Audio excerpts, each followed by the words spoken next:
Hello friends, welcome to my channel Biology Pills. I'm second year MBBS student at Lady Harding Medical College.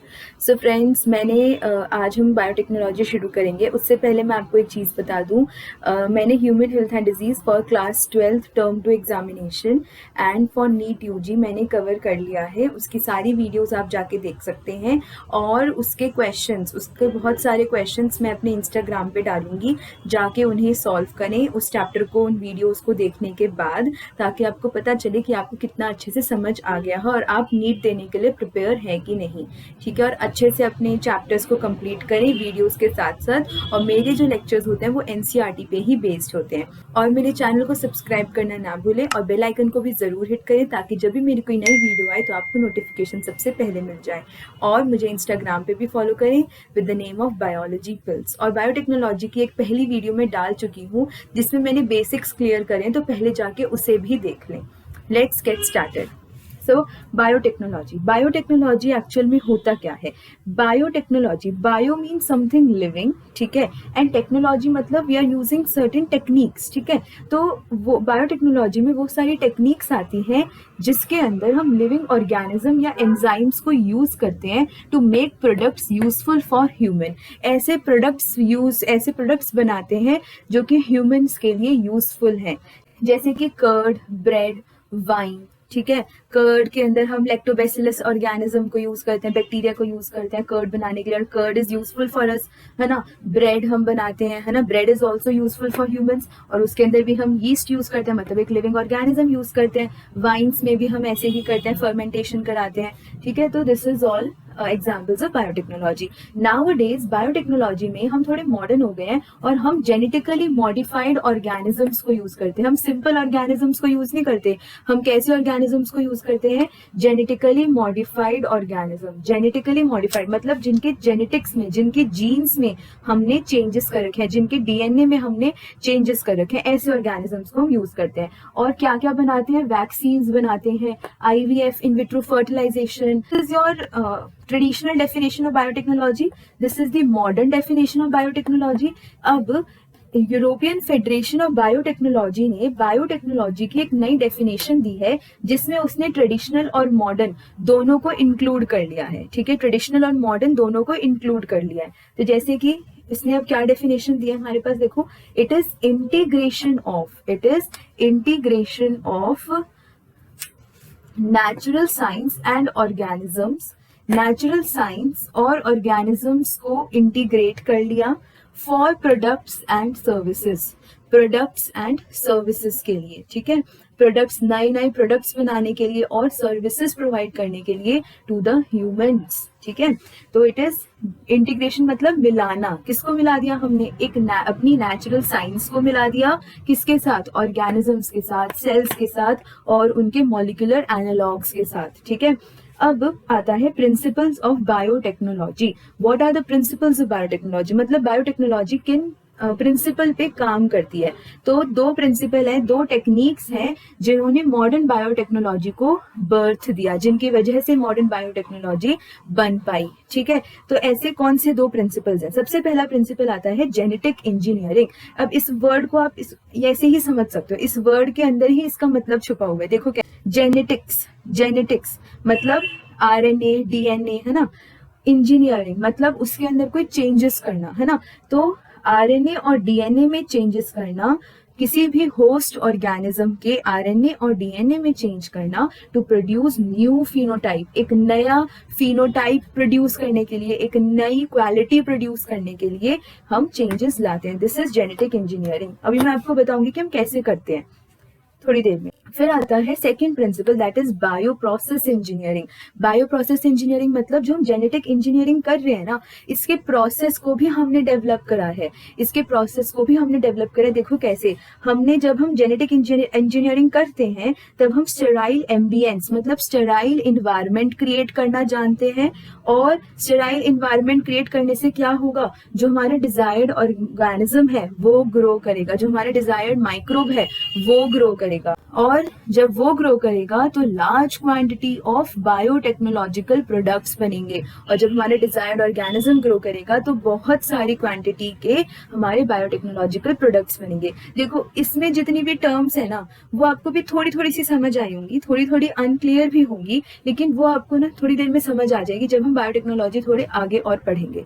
ठीक है, हमने अभी दो principles पढ़े थे बायोटेक्नोलॉजी के, एक तो था जेनेटिक इंजीनियरिंग और एक था बायो प्रोसेस इंजीनियरिंग। तो अब हम बात करते हैं जेनेटिक इंजीनियरिंग की। तो जेनेटिक इंजीनियरिंग में मैंने आपको बताया था कि हम डीएनए और आरएनए को चेंज कर देते हैं, और उसको चेंज करने के बाद हम एक डिजायर्ड फिनोटाइप, एक डिजायर्ड क्वालिटी उस ऑर्गेनिज्म के अंदर डाल देते हैं, है ना। क्योंकि जीन्स चेंज होंगी तो ऑफ कोर्स उसकी क्वालिटी भी चेंज होगी, है ना।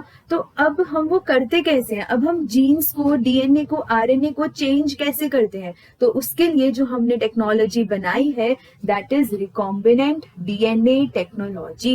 रिकॉम्बिनेंट डीएनए टेक्नोलॉजी, आरडीटी भी हम इसे शॉर्ट फॉर्म में बोलते हैं। देखो आप कभी भी रिकॉम्बिनेंट वर्ड सुनोगे ना, तो इसका मतलब ये है कि इसमें दो या दो से ज्यादा अलग अलग चीजें मिक्स हो रखी हैं।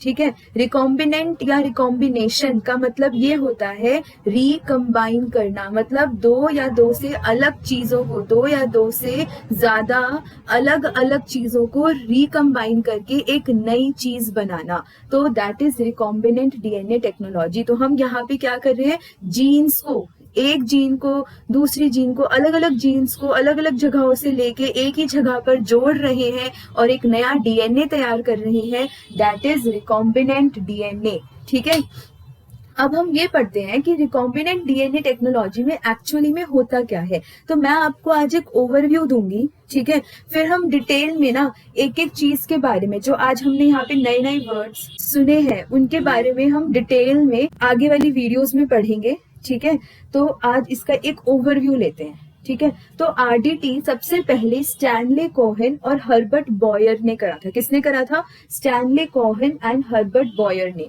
ठीक है, और ये फर्स्ट आरडीटी था, सबसे पहला आरडीटी इन दोनों ने ही करा था। और किस पे करा था साल्मोनेला टाइफी म्यूरियम पे करा था। किस पे करा था, साल्मोनेला टाइफी म्यूरियम पे करा था। ठीक है, अब साल्मोनेला टाइफी म्यूरियम के पास ना एक तो न्यूक्लियोइड होता है जो इनका मेन क्रोमोसोम होता है, और एक साथ में प्लाज्मिड होता है। ये तो हर बैक्टीरिया के पास होता है, या आपको पता ही है, मैंने पिछली वीडियो में अपने पार्ट 1 में भी बताया था। तो इसके प्लाज्मिड पे ना, साल्मोनेला के प्लाज्मिड में, ये जो मैंने आपको बिल्कुल डार्क करके जीन दिखाई हुई है ना, इसके प्लाज्मिड पे एक एंटीबायोटिक रेजिस्टेंस जीन थी, और वो हमें बहुत अच्छी लगी। हम चाहते थे कि ये जीन ई कोलाई के अंदर भी चली जाए, ये जीन ई कोलाई के अंदर भी चली जाए।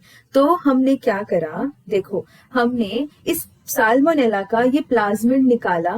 ठीक है, प्लाज्मिड निकाला और उसकी इस जीन को कट कर लिया, उसकी इस जीन को कट कर लिया, यहां से इसको ऐसे कट कर लिया। किससे कट करा, कैंची से नहीं, हमारे पास एक मॉलिक्यूलर सीजर्स है। कौन सी, रेस्ट्रिक्शन एंजाइम। रेस्ट्रिक्शन एंजाइम जो है वो हमारे डीएनए को एक स्पेसिफिक पॉइंट पे कट करती है। इसके बारे में डिटेल में हम नेक्स्ट वीडियोस में पढ़ेंगे, पर अभी के लिए इतना ध्यान में रखो कि रेस्ट्रिक्शन एंजाइम मॉलिक्यूलर सीजर्स होती है, मतलब ये डीएनए, आरएनए इन सबको कट कर सकती है, प्लाज्मिड को भी कट कर सकती है।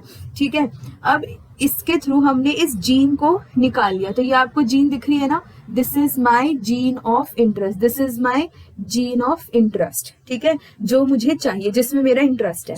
अब इस जीन को मैंने एक नए प्लाज्मिड में इंसर्ट कर दिया, इस जीन को मैंने एक नए प्लाज्मिड में इंसर्ट कर दिया, और इस तरीके से इंसर्ट करा कि वो ओराई के पास हो। ओराई क्या होता है, ओराई इज ओरिजिन ऑफ रेप्लिकेशन, जहां से अगर मैं किसी भी जीन को ओराई के साथ रखती हूँ ना, तो उस जीन की रेप्लिकेशन पॉसिबल होती है जब जब वो प्लाज्मिड रेप्लिकेट करता है। अगर वो ओराई से दूर होगा तो उस जीन की रेप्लिकेशन नहीं हो पाएगी। ठीक है, तो ओराई का ये काम होता है। तो इसीलिए मैंने ओराई के पास उस जीन को इंसर्ट कर दिया, और ये जो प्लाज्मिड है जिसके अंदर मैंने इस जीन को इंसर्ट करा है वो है वेक्टर, ये है वेक्टर। वेक्टर क्या होता है? जो एक चीज को उठा के दूसरी जगह पे लेके जाए, है ना। वेक्टर का काम तो यही होता है। प्लाज्मिड है, इसने क्या करा, ये जो एंटीबायोटिक रेजिस्टेंस जीन है इसको साल्मोनेला से कहाँ पे लेके जाएगी? ई कोलाई पे लेके जाएगी। तो इसीलिए इस प्लाज्मिड को हमने क्या बोला?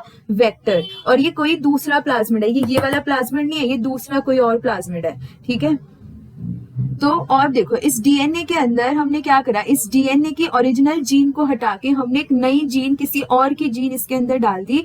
तो ये क्या बन गया हमारा? रिकॉम्बिनेंट डीएनए, ठीक है। क्या बन गया? Recombinant DNA. अब इस रिकॉम्बिनेंट डीएनए को हम ई कोलाई के अंदर डाल देंगे, ई कोलाई के अंदर डाल देंगे। ई कोलाई क्या हुआ हमारा? होस्ट हुआ।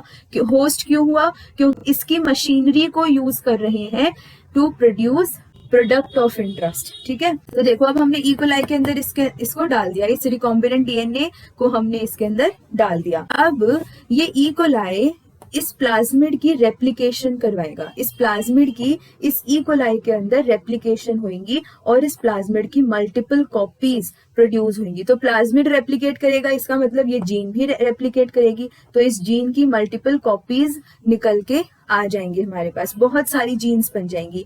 तो इस प्रोसेस को, जब हम बहुत सारी कॉपीज तैयार करते हैं जीन की, इस प्रोसेस को हम बोलते हैं क्लोनिंग। क्या बोलते हैं? क्लोनिंग। तो ये था हमारा पूरा आरडीटी। तो सबसे पहले हमने क्या करा, हमने अपनी जीन ऑफ इंटरेस्ट ढूंढी, उसे कट करा विद रेस्ट्रिक्शन एंजाइम्स और उस जीन को निकाला, किसी वेक्टर के अंदर डाला और वेक्टर के अंदर डालने के बाद वो क्या बन गया? एक रिकॉम्बिनेंट डीएनए बन गया। इस रिकॉम्बिनेंट डीएनए को हमने किसी होस्ट के अंदर डाला और फिर होस्ट में उसकी क्लोनिंग कराई। तो दिस इज माय आरडीटी। तो ये एक ओवरव्यू आपको मिल गया है। अब हम इंडिविजुअल इसके अंदर जो भी आपकी टॉपिक्स है, जैसे रेस्ट्रिक्शन एंजाइम, वेक्टर, होस्ट, इन सब के बारे में हम पढ़ेंगे इन दी नेक्स्ट वीडियोस।